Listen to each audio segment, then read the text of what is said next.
Yeah.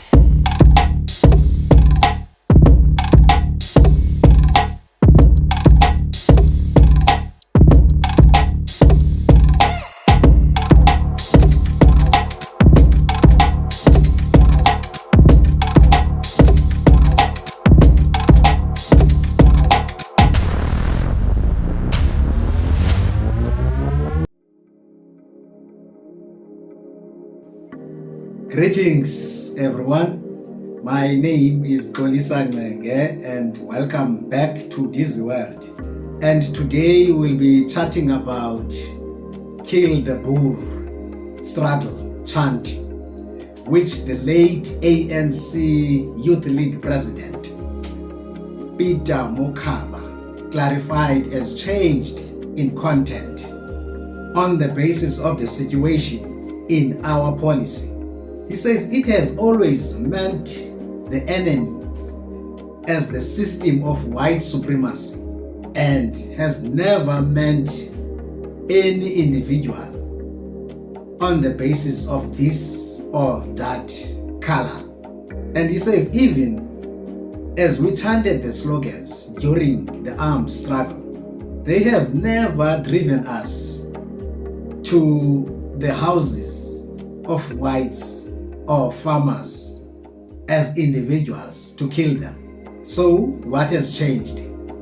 And now this struggle song has caused a stir once again after Julius Malema sang the song at a rally recently.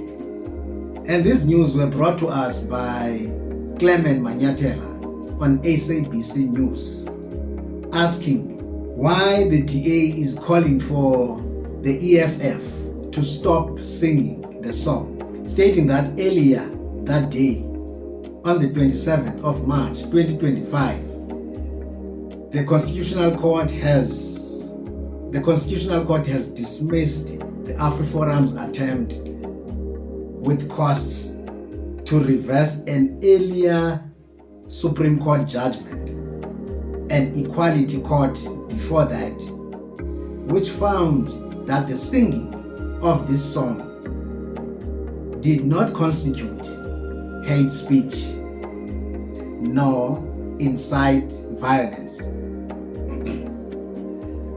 Apparently, Afriforum tried to appeal the judgment, and he went on to show us the judgment by Judge Edwin Molahlegi. And here we have some few clips that will show us what I've already mentioned above.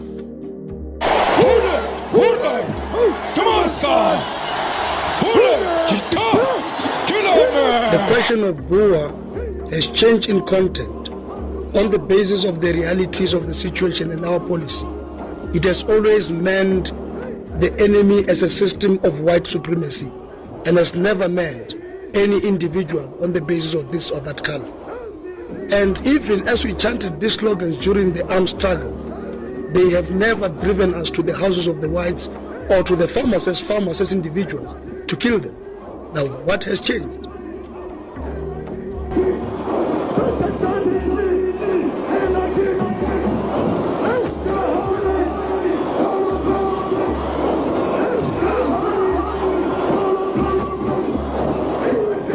In the light of the above, I find that Afriforum has failed to make out a case that the lyrics in the impugned song constitute hate speech as envisaged in Section 10(1) and 7(a) of the Equality Act.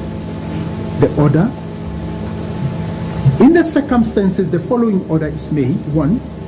The complaint that the first impugned song, open quote, kiss the Boer or kill the Boer or kiss the farmer, close quote, constitute hate speech and unfair discrimination is dismissed. 2. The complaint that the second song sung, open quote, Bizani e Fire Brigade, close quote, open quote, called the Fire Brigade, constitute hate speech and unfair discrimination is dismissed. The complainant is to pay the cost of the suit. I hand the judgment. I want to bring in Ngobile in a moment, but before I do, Vili, if the EFF says to you, we are not calling on white people to be killed, why do you insist on being hurt by the song? And let me ask it differently as well. Are you aware of any white farmer that has been killed by someone who heard or sang the song? No, I'm not. But that is, again, not the question.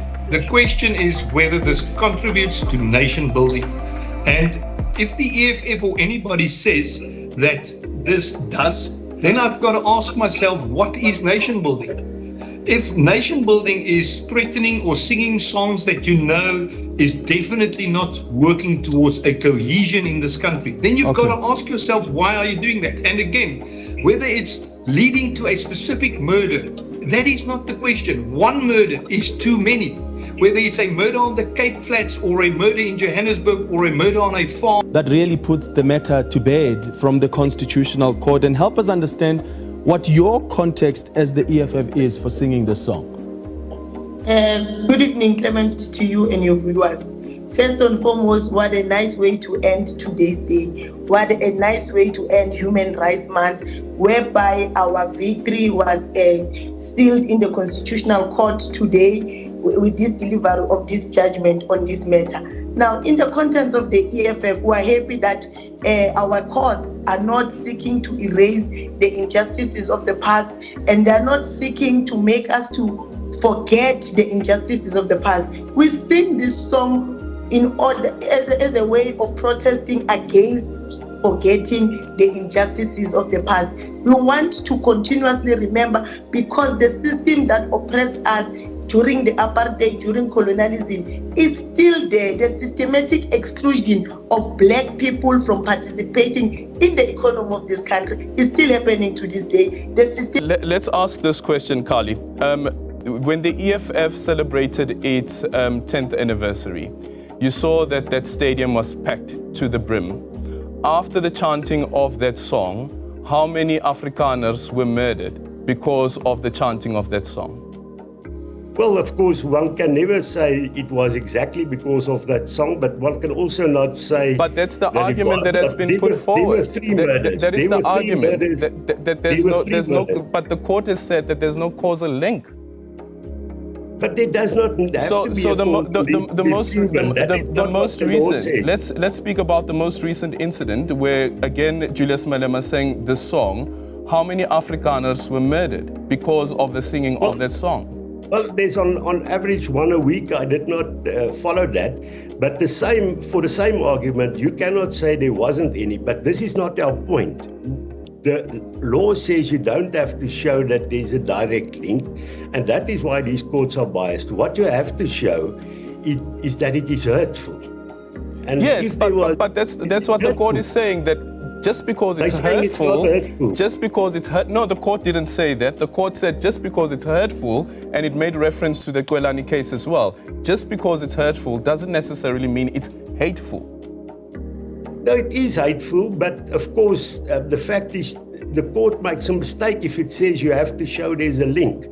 That is not what the law says, but you have a biased judiciary that looked at this case.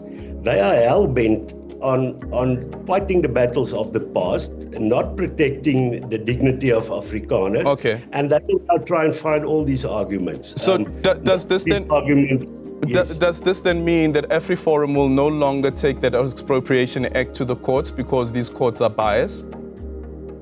Well, I did not say all courts are biased, but it now becomes a lottery.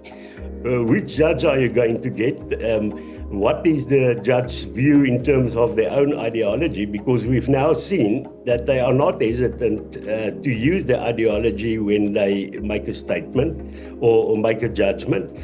So that is why this is a serious problem.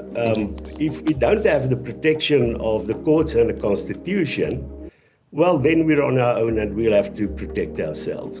And please, good people, let us not forget to like, share, comment and subscribe to the channel, and let's proceed. And I feel sorry for the arrogant ultra right wing losing the case As Thuli Madonsela, the former public protector, said recently that they are struggling with the reality of being ordinary under the new South Africa. Whereas colonialism and apartheid made white people special people. As Judge Cameron wrote in one of his articles about how he was lost among whites because he came from a poor family and his father was in jail. But apparently one thing that gave him solace was the fact that he was not black. So that's how hard it is to be black in this country. And some white people like Afriforum, DA, FF+, Solidarity, etc. are seeking to reverse the wheel and find some reason to be special again. So they seem to have found an ally in US President Donald Trump. And to be honest, I am not a big fan of Thuli Madonsela. But what she is saying is true. And some people won't understand the reason why I am painting the DA, FF+, Solidarity, Afriforum with the same brush. And it is because they represent the same constituency, protecting white supremacy and white privilege. And they also all had secret meetings in Washington in trying to preserve the status quo. And Malcolm X once said that the conservatives and the liberals' anti-black appetite is the same. It's only their mannerisms and methods that are different. So for me, it would have been wrong for Malema to sing the song under one nation of different colors, but one people.